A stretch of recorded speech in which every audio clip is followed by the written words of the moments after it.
elongation is 1 mm. Take E is equal to 205 GPa. तर आपल्याला एक सर्क्युलर रॉड दिलेला आहे. त्या सर्क्युलर रॉडची लेंथ 2.4 मीटर आहे and it has carry a load of 15 kilonewton. तर त्याच्यावरती 15 किलोन्यूटनचा लोड हा ऍक्ट झालेला आहे. Then determine the diameter of rod if the elongation is 1 mm. Take capital E is equal to 205 GPa. The problem near about आपण जे काही माग दोन प्रॉब्लेम पाहिले त्यासारखाच आहे, फक्त इथे E चं युनिट जे आहे कॅपिटल E चं युनिट ते आपल्याला GPa मध्ये दिलेलं आहे. त्याला आपल्याला काय करावं लागेल MPa मध्ये किंवा न्यूटन पर mm² मध्ये कन्वर्ट करायचं. मग हे कन्वर्ट करताना काही कन्वर्जन फॅक्टर्स आहेत, ते कन्वर्जन फॅक्टर त्याला आपण काय करणार मल्टिप्लाय करणार. म्हणजे फॉर एक्झाम्पल ज्यावेळेस तुम्हाला युनिट कन्वर्ट करायचंय GPa टू MPa, तर हे कन्वर्ट करताना 1 GPa is equal to 10 to power 3 MPa असणार आहे. लक्षात म्हणजे आपल्याला काय करायचं या 205 ला 10 to power 3 ला मल्टिप्लाय करायचं. लक्षात. तर गिवन डाटा मध्ये आपल्याला मेन्शन आहे लेंथ ऑफ रॉड 2.4 मीटर. त्या लेंथला आपण mm मध्ये कन्वर्ट केले 2400 mm. त्यानंतर P इज इक्वल टू आहे 15 किलोन्यूटन. त्याला आपण परत न्यूटन मध्ये कन्वर्ट केलेला आहे 15 into 10 to power 3 न्यूटन. त्यानंतर delta L is equal to आहे 1 mm. त्यानंतर E इज इक्वल टू आहे 205 GPa. तर त्या GPa ला आपण काय करणार MPa मध्ये कन्वर्ट करणार. 1 GPa is equal to 10 to power 3 MPa असणार आहे. लक्षात. Therefore capital E is equal to 205 into 10 to power 3 MPa होईल. लक्षात. आणि लास्टली आपल्याला डायमीटर कॅल्क्युलेट करायला सांगितलेलं. तर by using formula of change in length, therefore delta L is equal to PL divided by A into E. तर diameter calculate करण्यासाठी आपल्याला पहिल्यांदा काय करावं लागेल एरिया कॅल्क्युलेट करावा लागेल. आणि एरिया आपल्याला काय फक्त दोनच फॉर्म्युल्यामध्ये, एक फॉर्म्युला आहे स्ट्रेसचा आणि दुसरा फॉर्म्युला आहे डेल्टा L चा.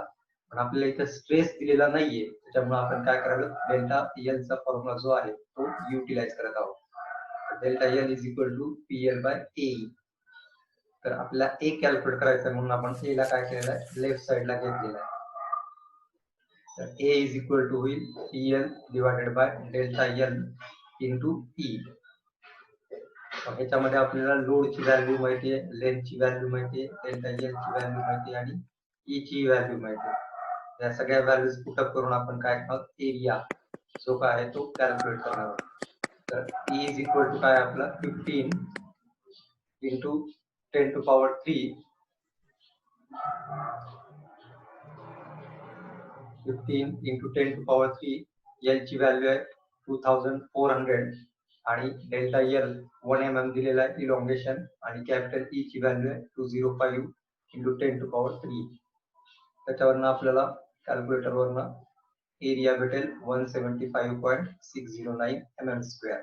तर आलेली एरियाची व्हॅल्यू त्याच्यावरनं आपण काय कॅल्क्युलेट करणार आहोत diameter of rod he calculate करणार आहोत. मग डायमीटर ऑफ रॉड म्हणजे तुमचा रॉड काय सर्क्युलर आहे. तर सर्क्युलर असल्यामुळं एरिया इज इक्वल टू काय असणार π/4 इंटू d². याच्यामध्ये d² आपल्याला कॅल्क्युलेट करायचं म्हणून आपण त्याला लेफ्ट साइडला घेणार आहोत.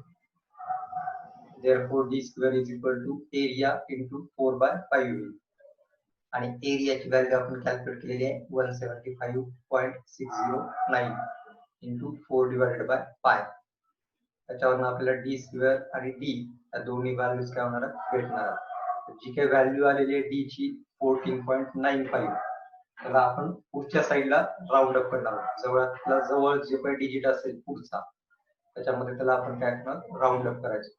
therefore diameter of rod is equal to 15 mm. तर लक्षात आला प्रॉब्लेम. तर या टाइपचे आपण 2 ते 3 न्यूमेरिकल्स पाहिलेले आहेत. तुम्हाला उद्या किंवा परवा मी अजून 2 ते 3 न्यूमेरिकल्स तुम्हाला सॉल्व्ह करायला देणार आहे. ते सॉल्व्ह करण्याचा प्रयत्न करा. इथं तुम्ही फक्त पाहण्यामध्ये आणि ऍक्च्युअल सॉल्व्ह करण्यामध्ये खूप डिफरन्स आहे. त्याच्यामुळं शक्यतो प्रॉब्लेम्स हे सॉल्व्ह करा. जास्तीत जास्त आपण 5-6 प्रॉब्लेम घेणार असाइनमेंट मध्ये, त्याच्यामुळे तुम्हाला सॉल्व्ह करायला काही अवघडही जाणार नाहीये. लांबलचक असाइनमेंट वगैरे नसणार आहे. त्याच्यामुळे शक्यतो न्यूमरिकल्स सॉल्व्ह करायचा प्रयत्न करा जे काही दिलेले आहेत ते.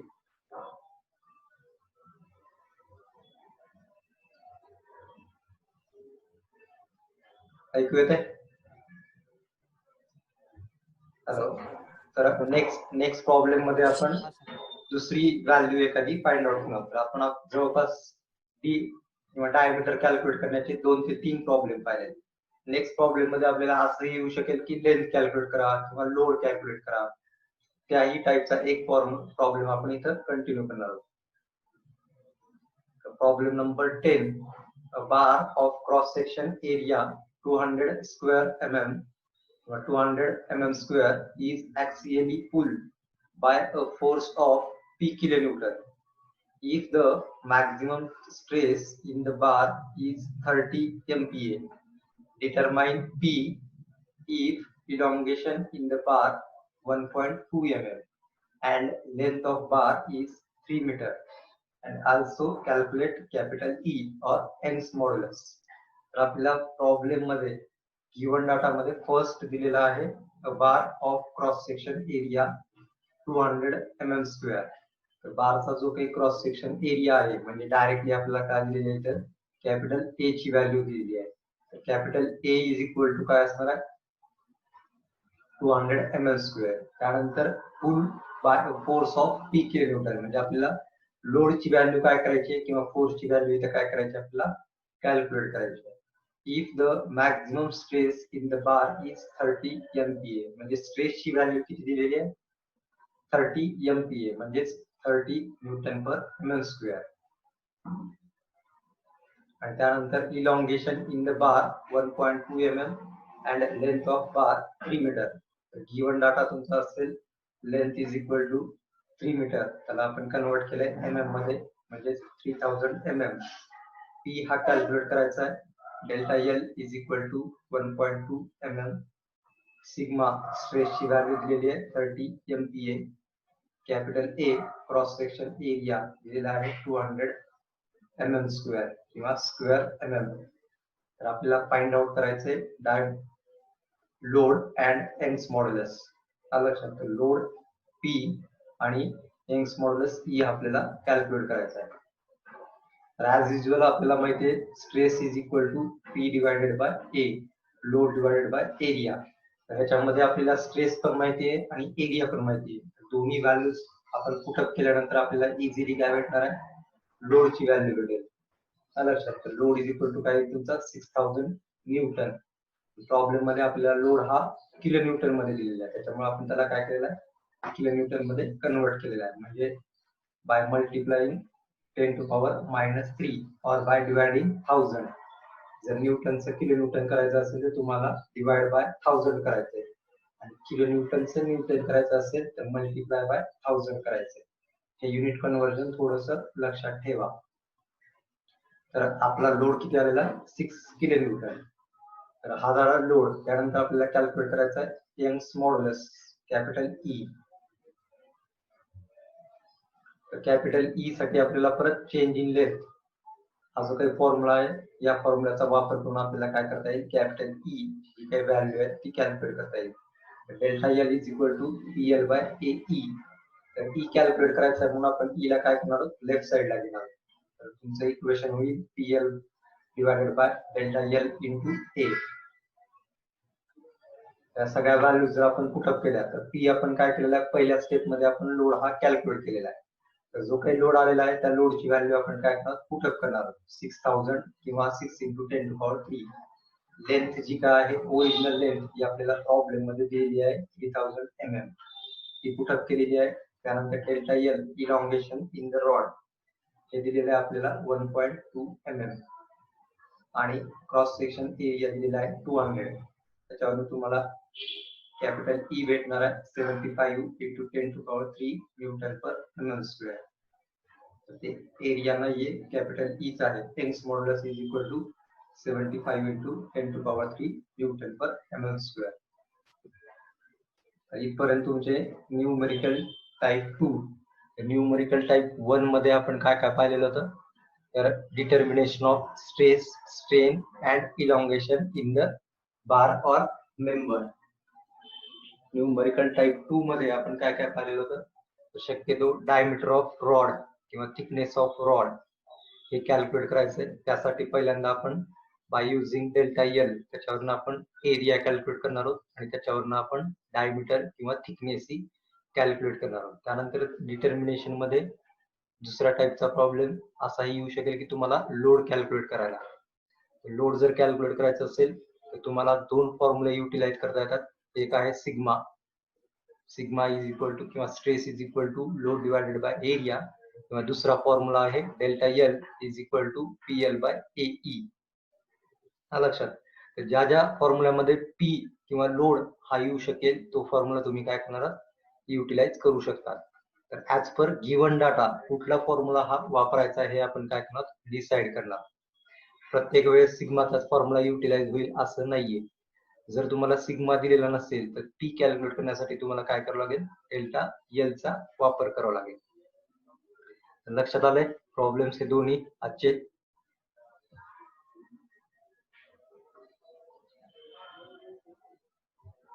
हॅलो. हो सर. तरी अजून उद्या संध्याकाळपर्यंत जे काही दोन्ही स्लाइड्स आहेत किंवा आपण लास्ट वीक या वीक मध्ये ज्या दोन्ही पीपीटी आपण घेतलेल्या आहेत, सिलेबस कव्हर केलेला आहे, त्याचा जो काही व्हिडिओ आहे तो व्हिडिओ तुम्हाला युट्यूब वरती अवेलेबल होईल उद्या संध्याकाळपर्यंत. दोन्ही व्हिडिओ अपलोड केले जातील. त्यानंतर तुम्ही त्याच्या थ्रू परत एकदा जे काही आतापर्यंतचा आपला सिलेबस आहे किंवा चॅप्टर आहे तो तुम्ही रिवाइज करू शकता. नेक्स्ट बीट कडे आपण जाऊयात. नेक्स्ट पॉइंट,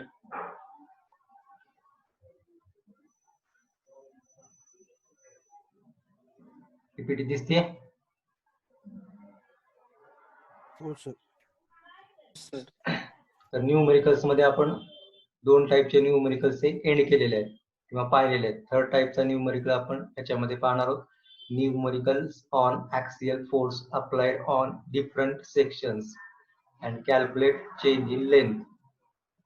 याच्यामध्ये दोन टाईप आहेत. एकामध्ये एरिया ऑफ बार सेम असेल आणि एकामध्ये एरिया ऑफ बार डिफरंट असेल. तर आतापर्यंत आपल्याला जे काही क्रॉस सेक्शन होते ते क्रॉस सेक्शन किती होते, एकच क्रॉस सेक्शन होता किंवा एकच रॉड दिला जात होता. आता आपल्याला काय होईल, जे डिफरंट क्रॉस सेक्शनचे रॉड्स आपल्याला दिले जातील आणि ते एकमेकाला काय असणार, कनेक्ट असणार. याचं बेस्ट एक्झाम्पल सांगतो. कॉलम आहे किंवा आपली एखादी बिल्डिंग आहे, 3 ते 4 फ्लोअरची जर बिल्डिंग असेल तर बॉटम पासून टॉप पर्यंत आपण एकदाच कॉलम बांधतो का, एकदाच कन्स्ट्रक्ट करतो का तो कॉलम, का टप्प्याटप्प्यामध्ये कन्स्ट्रक्ट करतो? तर आपण त्याला काय करतो, टप्प्याटप्प्यामध्ये त्याला आपण कन्स्ट्रक्ट करतो. म्हणजे फॉर एक्झाम्पल पहिल्यांदा आपण ग्राउंड फ्लोअरचा कॉलम हा कन्स्ट्रक्ट करतो, नंतर त्याचा स्लॅब टाकतो, नंतर आपण दुसऱ्या फ्लोअरचा कॉलम हा काय करतो, उभा करतो. म्हणजे पहिल्या कॉलमला दुसरा कॉलम आपण काय करतो, कनेक्ट करतो.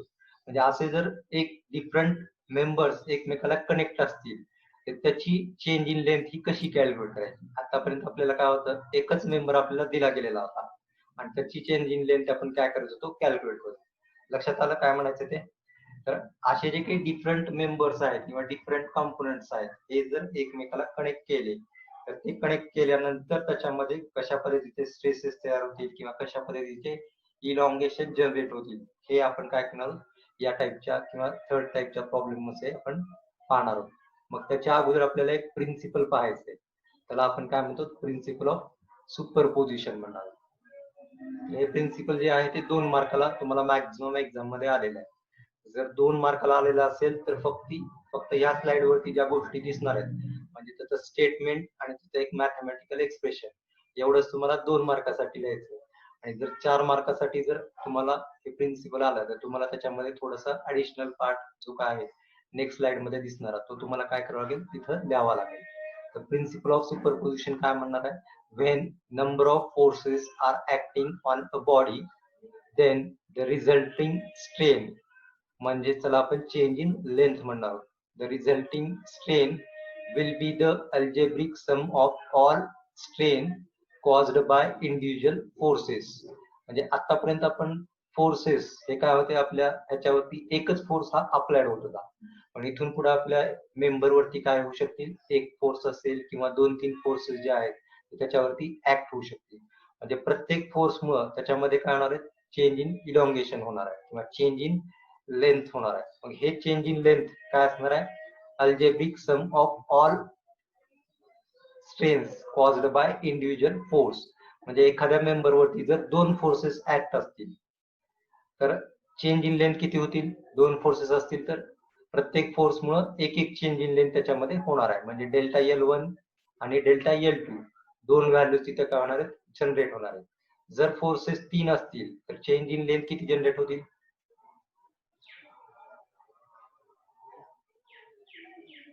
हॅलो, जर एखाद्या मेंबर वरती 3 फोर्सेस असतील तर त्याच्यामध्ये चेंज इन लेंथ पण काय होणार आहे, 3 जनरेट होणार आहे. लक्षात.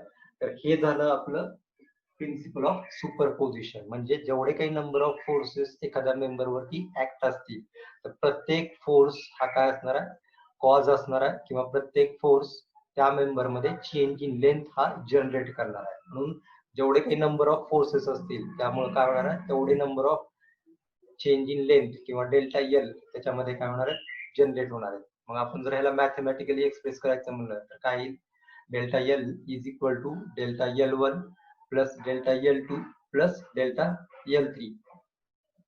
हे झालं ह्याचं मॅथमॅटिकल प्रूफ किंवा एक्सप्रेशन. मग हे delta L is equal to delta L1 plus delta L2 plus delta L3 हे कसे जनरेट होतील ते आपण पाहू. तर तुम्हाला हे प्रिन्सिपल ऑफ सुपरपोजिशन जे आहे ते आपण एका एक्झाम्पलच्या साह्याने आपण समजून घेऊ की एक्झॅक्टली हे प्रिन्सिपल ऑफ सुपरपोजिशन काय आहे. तर figure shows a member ABCD having same cross sectional area capital A and same material which have modulus of elasticity capital E on a member. Different forces P1, P2 and P3 acts on a section AB, BC and CD respectively. तर for example इथे एक आपला member आहे ABCD. या मेंबरचा first point पासून last point पर्यंत cross section area same आहे का डिफरंट आहे, सेम आहे. तर आपल्याला फर्स्ट कंडिशन दिलेली आहे की क्रॉस सेक्शन एरिया हा सेम आहे. त्यानंतर सेकंड कंडिशन आहे की जो काही तुम्हाला मटेरियल दिलेलं आहे ते मटेरियल ही काय सेम आहे. म्हणजे जो फर्स्ट पार्ट आहे AB त्याचं जर मटेरियल स्टील असेल तर BC च ही काय असणार आहे, स्टीलच असणार आहे. आणि CD च ही काय असणार आहे, स्टीलच असणार आहे. तर ह्याला म्हणायचं सेम मटेरियल. आणि जर डिफरंट मटेरियल असेल तर तुमची कुठली व्हॅल्यू चेंज होणार आहे, ई ची व्हॅल्यू तुमची काय होणार आहे, चेंज होणार आहे. लक्षात. जसे प्रॉब्लेम पुढे जातील तसे आपण different cross section area, different Young's modulus त्याचेही प्रॉब्लेम आपण काय करणार ते कंटिन्यू करणार. तर ABCD हा सेक्शन आहे. तर हा तुमचा एक मेंबर आहे, 2 मेंबर्स आहे तुमचे लाईट आहेत आणि सेंटरचा मेंबर थोडासा डार्क आहे. म्हणजे हे 3 डिफरंट मेंबर्स आहेत. हे 3 डिफरंट मेंबर्स आपण काय केले, एकमेकाला कनेक्ट केलेले आहेत. तर फर्स्ट पॉइंट A आहे, सेकंड पॉइंट B आहे, थर्ड पॉइंट C आहे आणि फोर्थ पॉइंट D आहे. म्हणजे AB ची लेंथ वेगळी असणार आहे, BC ची लेंथ वेगळी असणार आहे आणि CD ची लेंथ ही काय असणार आहे, डिफरंट असणार आहे. तर फर्स्ट AB ची लेंथ जी आहे त्याला आपण काय म्हणणार, L1 म्हणणार आहोत. सेकंड BC ची जी लेंथ आहे त्याला आपण L2 म्हणणार आहोत. थर्ड CD ची जी लेंथ आहे त्याला आपण L3 म्हणणार आहोत. त्यानंतर ह्याच्यावरती आपल्याला काय दिलेलं आहे, तर क्रॉस सेक्शन एरिया सगळ्यांचा सारखाच आहे का, AB, BC आणि CD चा. क्रॉस सेक्शन एरिया म्हणजे काय असणार आहे, विड्थ इंटू हाईट. तर ह्याची हाईट सेम आहे का, A पॉइंटला जर तुम्ही हाईट पाहिला मेंबरची तर सेमच आहे. B पॉइंटला ही हाईट सेम आहे, C पॉइंटला ही हाईट सेम आहे, D पॉइंटला ही हाईट सेम आहे, फक्त लेंथ ह्या डिफरंट आहेत. लक्षात. आणि क्रॉस सेक्शन एरिया म्हणजे आपला विड्थ इंटू हाईट असणार आहे. लेंथचा आपल्याला यूज नाहीये क्रॉस सेक्शन एरियासाठी. त्यानंतर आपण ह्याच्यावरती काय केलेले आहे, तर हे तुमचे क्रॉस सेक्शन एरिया आहेत A1, A2, A3. तर हे तिन्ही काय सेमच आहेत, त्याच्यामुळे A1 is equal to A2 is equal to A3 is equal to आपण फक्त काय करणार आहोत, कॅपिटल ए पुटअप करणार आहोत. त्यानंतर हे तुमचे फोर्सेस आहेत. जे काही फोर्सेस आहेत, फर्स्ट फोर्स P1 आहे ए वरती ऍक्ट झालेला.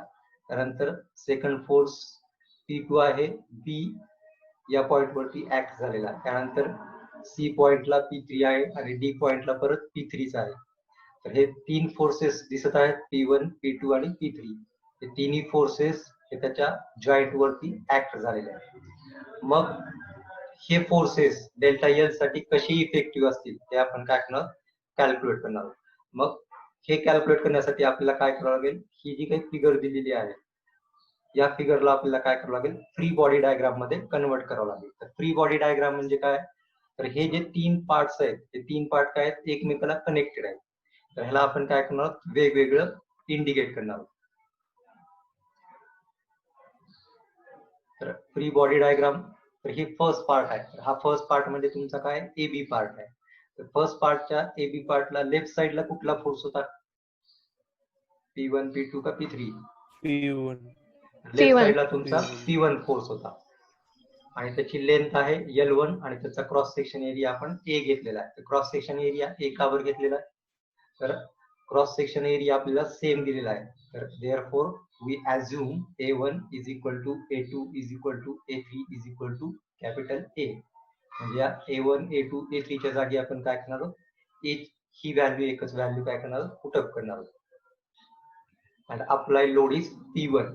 तर लेफ्ट डायरेक्शनला P1 जो का आहे हा तुमचा काय टेन्साईल आहे, तर तोच फोर्स आपण काय केलेला आहे, राईट डायरेक्शनला ही अप्लाय केलेला आहे. जो लेफ्ट डायरेक्शनला आहे तोच राईट डायरेक्शनला आपण काय केलेला आहे, अप्लाय केलेला आहे. लक्षात, म्हणजे ह्याचा मॅग्निट्यूड काय असणार आहे, सेम असणार आहे का डिफरंट असणार आहे?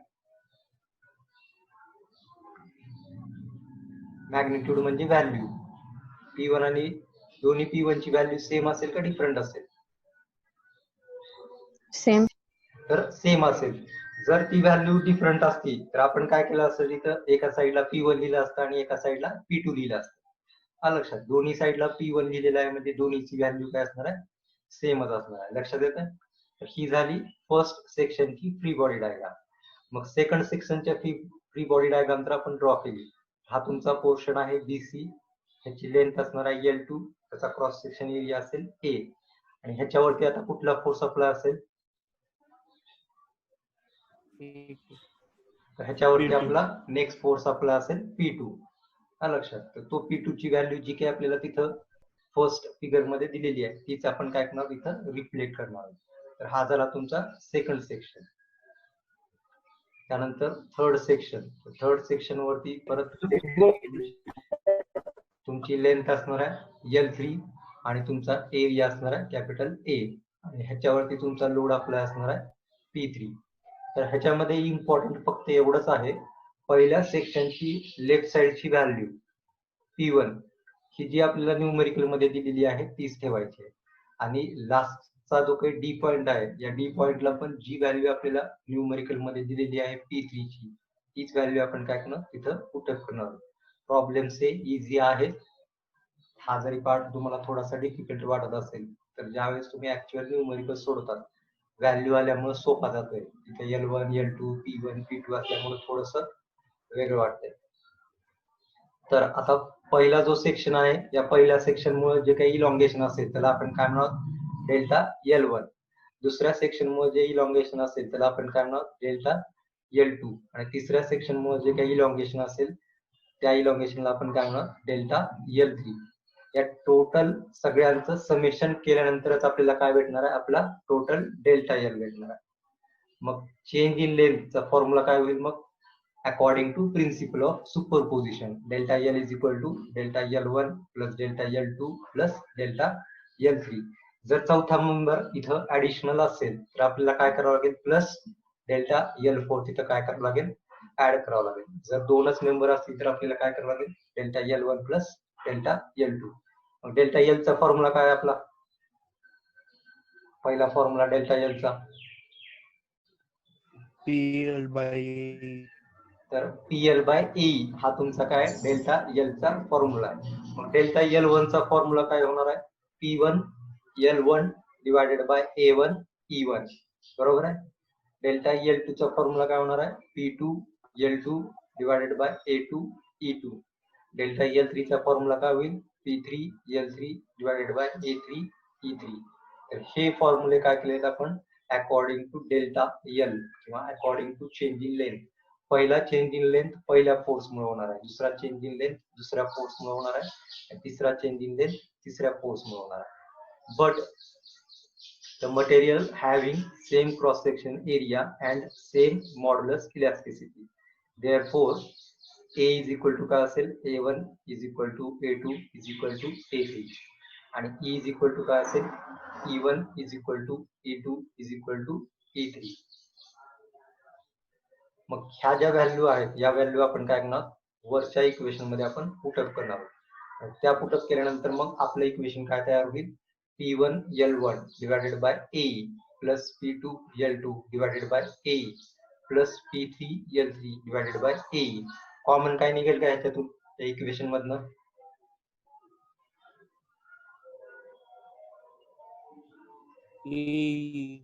AXE. तर A इंटू E हे काय आहे? ते काही तुमचं काय निघेल? कॉमन निघेल. तर त्याला आपण by simplifying the above equation therefore delta L is equal to 1 by A हे आपण कॉमन काढलेलं आहे. तर ब्रॅकेट मध्ये काय राहणार आहे मग? P1 L1 plus P2 L2 plus P3 L3. तर या सगळ्या व्हॅल्यूज आपण पुटअप करून आपण फायनली काय करणार आहोत? डेल्टा L ची व्हॅल्यू ही कॅल्क्युलेट करणार आहोत. जर आपला A डिफरंट असेल तर A कॉमन निघेल का? तर A जर डिफरंट असेल तर A पण आपला कॉमन निघणार नाही. म्हणजे ब्रॅकेट मध्ये काय येईल? फक्त कॉमन काय निघेल? 1 बाय E हा कॉमन निघणार आहे आणि ब्रॅकेट मध्ये काय राहील मग? P1 L1 divided by A plus P2 L2 divided by A2 plus P3 L3 divided by A3. म्हणजे तुम्हाला प्रॉब्लेम कसा दिलेला आहे त्याच्यानुसार हा फॉर्म्युला थोडासा काय होऊ शकेल? चेंज होऊ शकेल. जर फॉर एक्झाम्पल तिन्ही ह्याच्या लेंथ सेमच दिलेल्या आहेत 1 मीटर, तर आपल्याला लेंथ पण काय करता येईल? कॉमन काढता येईल. म्हणजे ब्रॅकेटच्या बाहेर आपल्याला L घेता येऊ शकते किंवा ज्यावेळेस तीन L च्या व्हॅल्यू ह्या सेम दिल्या जातात. लक्षात. तर हा फॉर्म्युला आपण काय करणार आहोत? अकॉर्डिंग टू न्यूमेरिकल हा फॉर्म्युला आपण थोडासा मॉडिफाय करणार आहोत. लक्षात येतोय फॉर्म्युला?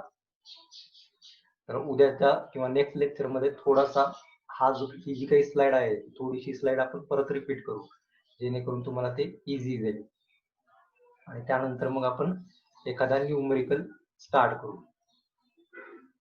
तर हे इक्वेशन थोडक्यात लक्षात ठेवा. Delta L is equal to delta L1 plus delta L2 plus delta L3.